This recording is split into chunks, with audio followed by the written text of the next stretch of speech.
وبصاصين إلهي أنا كبقينين oo kaafiriin ah oo ilaahay ana ka cabsanaynin anigu xabada bartaas iga soo gashay bartaas xabadu iga soo gashay hadaad arkaysaan bartaas ayna ka baxday xabadu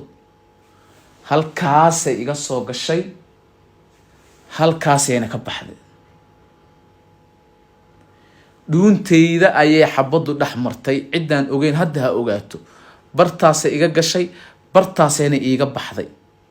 sabab kale ima badbaadinay ku xirnaashaha alle iyo ducada waalidkayga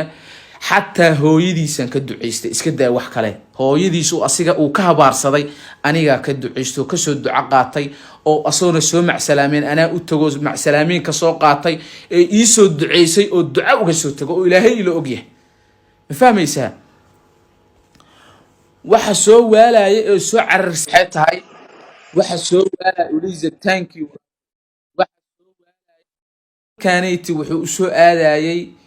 نينكو مربو إنان عيبيهيسا كان إنان سيفا في مربو إنتاسان او هرايا قفل بو سوماليات او إسو عاوين كرا او ما منصرو وين جرتا نينكا سولالكي بلا الله واني نينكا لا داوحمي او درتيس ديبكان igu soo gaareen ma fahanteen wuxuuna ugu sameeyay lacag la aruuriyay oo madaxiiga iyo madaxiisaba uu ku aruuriyay lacag adiga lacag 10,000 iyo xoogaa gaarayso ma fahanteen waa gartay markii ugu dambeysana wuxuu ugu dhahay markii la aruuriyay oo ballanta saas ahaa wuxuu ugu dhahay niyahow tigidkaaga iska bixi ka baxdina ma fahanteen waa gartay niyo waxaan ku dhahay tigid ma haayo waana iga qabtaa saaxiibow nin dhalinyaro waxaan ahayn waanahay niyo waxaas inaa iska deysid aniga meelan ku furanaya oo shoobina lacagtana waa aruursaday walaalkii waxa sameeyay lacagtiidkaaga iska bixi misaas ahaa okay dhimalaana ku dhahay dhalinyaro kale oo asxaab aan nahay iyo dadaan la wadaagin kiisaas uu sameeyay niyo waxay dhaheen naga warsug anaga ku laabanayno dadna way ku laabteen waliina wax jawaab keeni waayeen ka bacdina heer waxa la gaaray markii dambana baasaboorkiga la qariyo baasaboorkiga sa u raadinaya markii dambana aan helo كبعدنا عن كسرت باسبوركي أسوقته إيهان جوي ده في ساحة وكائلنا كلها إنه دولة تركيمتي في ساحة نوحة السي أو نودسي الله ونحرست فرحان قرالة كلها فين أديان مركب واحد كلها إنه وأنا كاسا أدي وإيسو هنجبي سيريان كسر كلا تجناني أسي وايه وحان ربا سيدا كو اوغاتي إن لعق طبعا كون أو دولار لأروريي oo umada Soomaaliyeed ay idinku ugu deeqeen oo caafimaadkiin wax looga qabto say ku ogaatay lacagta cadada intaas leeyahay inay dhan tahay niyo waxa ku ogaaday horta lacag 5,000 iyo xoogaa imiya ma aqaan leefko ka hel ma fahanteen goofankana lacag adiga 1,000 iyo xoogaa ay ku jirtay lacag kale oo bareefadna dad u soo diraan way jireen waa gartay marka intaas ay ahayd lacagta haye intaan la gaarin bixitaankiina iyo visa la aruuriyo xitaa waxa jiro moogta akoomada lagu aruuriyo akoon asi oo leeyahay oo shakhsi iyo lambarada caadiga qofku wuxuu soo diri karo oo lagu soo diro okay marka adiga Kazorla ma waxa aaminsan tahay in gurmadka umada Soomaaliyeed ay bixinayeen si wada jira loo bixinayo oo adigii asaga oo isku lamaanan dadka ay idin gurmanayeen mase si mufrada in asaga loo gurmanayo aniga asoo isku lamaanan aniga waxa ugu dhahay Kazorla walaalkii adaa dibkaaga daar azaa'i Kazorla dad badan waxay aaminsan yihiin in ninkan aad saaxiibo fog aheedeen oo ceesho milaxa aad tihiin isaga muuqaal uu soo duubay wuxuu ku sheegay in la isku keen diray oo dad kale ay ku adeegsanayaan arinta maxaa ka jira wallahi niyo arintaas ma jirto maanta qof la adeegsanaa miihi laakiin qof wax walba arkaya ma fahanti haye oo maanta meesha fiican iyo meesha xun ba oga ah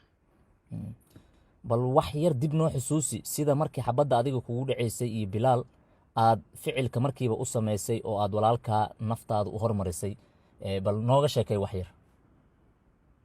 niyo warta ma habeenkii waa israaxnay meelan ku kulanay casr lahaayo ani walaalkii Bilaal way iga soo horjeeday meesha fadhinay waa iska sheekaysanayna ani iyo asi bollo iyo yar kale ani ilaa amarkiis markaan sheekaysana ka bacdi telefoonka ku mashquulnay ani telefoonkiga yara oo asxaabta kamida soo wacay markaan la hadlay telefoonka aan dhigay Bilaal waxa ku arkay nin soo ag istaagay dhabarkiisa baskoolad ku soo taagay markaasaan ku dhahay Bilaal oo hayay baskoolada Bilaal oo jeesanaya xabadii way ku dhacday Bilaal dhulku ku dhacay markuu ku dhacay xabad kale oo ku dhufarabay telefoonkiga qaatay wajiga u galiyay waa gartay ka bacdina ugu soo jeestay oo laba xabadood ugu soo dhuftay iyo xabad markuu Bilaal ku soo dhaceysay u dhaxay intee ka adiga dhaawacaaga marka intuu xabadaha ka haleelay aniga dhaawacay horta labada lugood waaye midda waxa igu darantan qaska xabadda igu jirto xabadna waa liga bixiyay xabadna waa igu jirtaa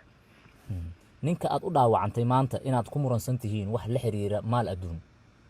oo aad adiga naftaada halistaas u gashay maxay ku dareensiinaysaa Kasorla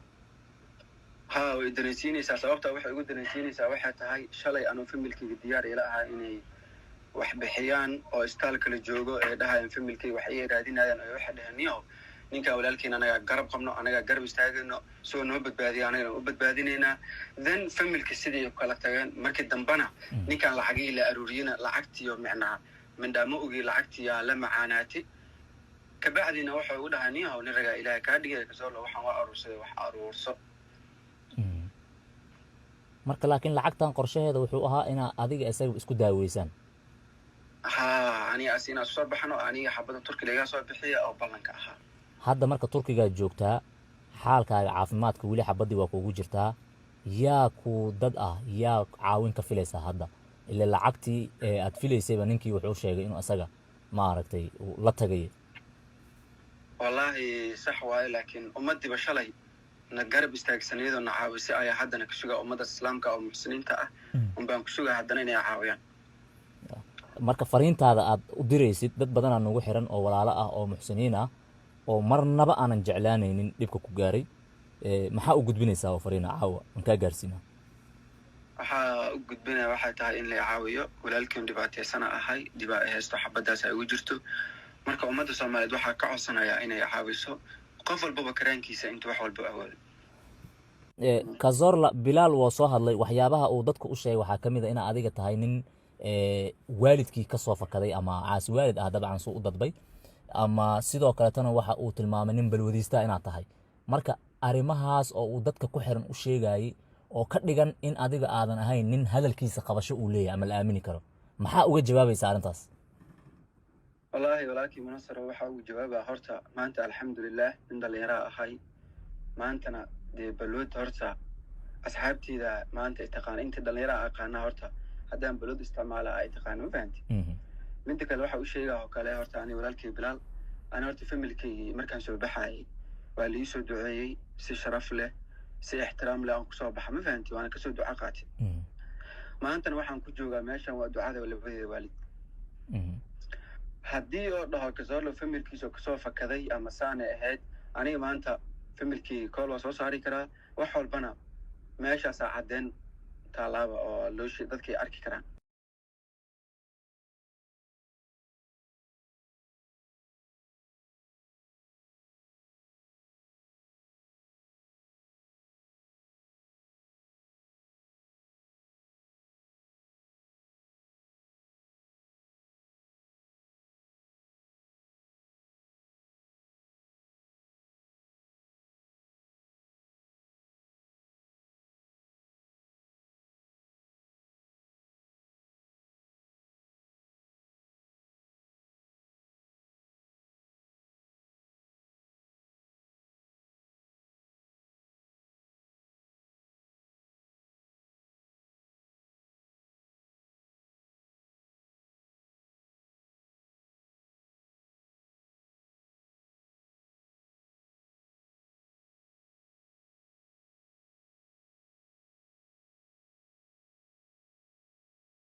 ninkan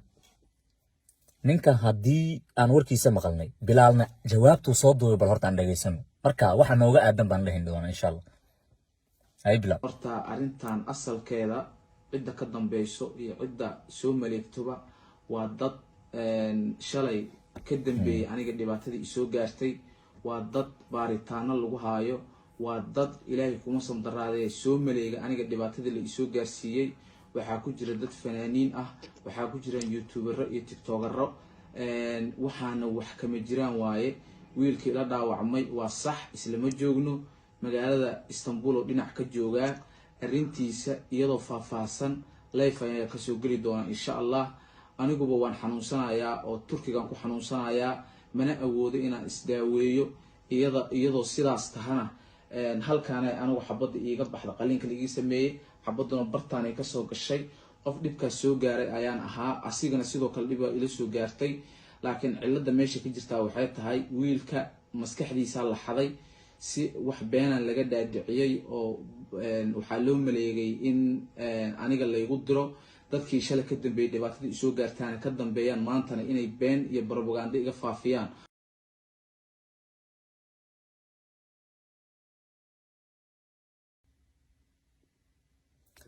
bilaal oo noo jooji haddaba ninkan Cazorla haddaan ku horeyna hadalkiisa annagoo ka tusaale qaadanayna hadalka bilaal. Cazorla warka uu sheeganayo waa nin xanuun uu ka muuqdo hadalkiisa, waa war runtii beer xanuuna qof kasta oo Soomaaliya oo maqlan uu la damqanayo. ninka raganimada leh ee u istaagay in asaga khatar u isgeliyo si uu saaxiibkii u